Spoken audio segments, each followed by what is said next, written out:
Hello bachcho, let's read the question. The question says that electrolysis of and solutions of HSO4 negative ion produce H2SO negative. Assume 75% current efficiency.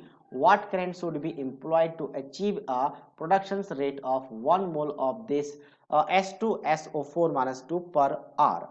So basically ये बोला गया कि number of moles हमें इस product का 1 मोल चाहिए, हमें time given है 1 आवर का। ठीक है, अगर मैं सेकंड में कन्वर्ट करूंगा तो सबसे पहले मिनट में कन्वर्ट करने के लिए 60 और फिर सेकंड में कन्वर्ट करने के लिए 60 यानी 3600 सेकंड आपका टाइम गिवन है और नंबर ऑफ मोल्स 1 गिवन है।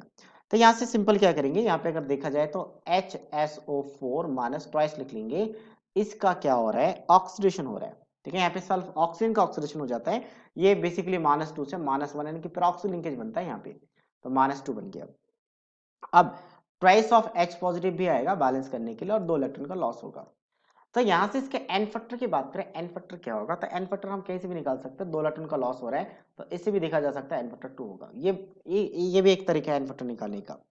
सो बेसिकली मैं बात करूं कि नंबर ऑफ इक्विवेलेंट अगर लिखा जाए इसका, तो नंबर ऑफ इक्विवेलेंट होता क्या है, नंबर ऑफ इक्विवेलेंट होता है चार्ज अपन फैराडे या फिर मोल्स इनटू एन फैक्टर।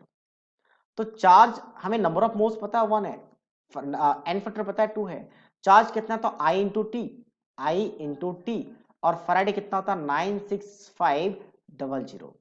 और हमें पूछा क्या है, हमें करंट पूछा है, तो करंट यहाँ पे आई निकाल सकते हैं, टाइम पता है हमें, तो यहाँ पे आई निकाल लेते हैं, आई कितना हो जाएगा तो 2 इंटू 96500, ये 6 है बेसिकली, और डिवाइड हो जाएगा किससे, आपका टाइम से, जो आपके पास 3600 है, तो ये कैंसिल आउट हो जाएगा और ये कैंसिल आउट हो जाएगा कितने टाइम्स, 80 टाइम्स। तो इसको डिवाइड कर लेते हैं। अब इसको डिवाइड करने के बाद हमें एक और चीज करना है कि 965 डिवाइडेड बाय 18 जो है, इसका 75% ही करंट एफिशिएंसी है, 75%। तो जो वैल्यू आया है उस, जो आपको एक्चुअल वैल्यू चाहिए करंट का, तो उसको हम आई डैश मान लेते हैं।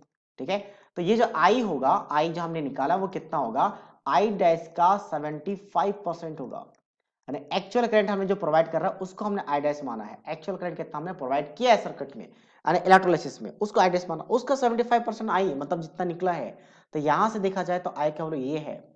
ठीक है, तो यहां से कर सकते हैं 965 बाई 18 इज इक्वल टू, अच्छा पॉइंट नहीं, सॉरी पॉइंट हटाना पड़ेगा, पॉइंट लिखा तो भी इसकी जरूरत नहीं है, इज इक्वल टू 75, या फिर इसको कैंसिल आउट भी कर सकते हैं, और 25 3 जा 25 4 जा, तो ये 3/4 है, तो क्रॉस मल्टीप्लाई भी कर लेते हैं, तो ये क्या हो जाएगा 4/3, ये 4/3 हो गया, is equal to I dash, ये आई डैश चाहिए मुझे basically.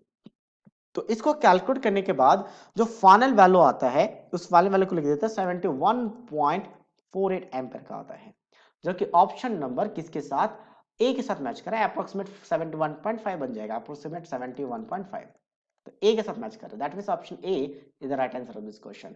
So I hope you understood it well, all the best.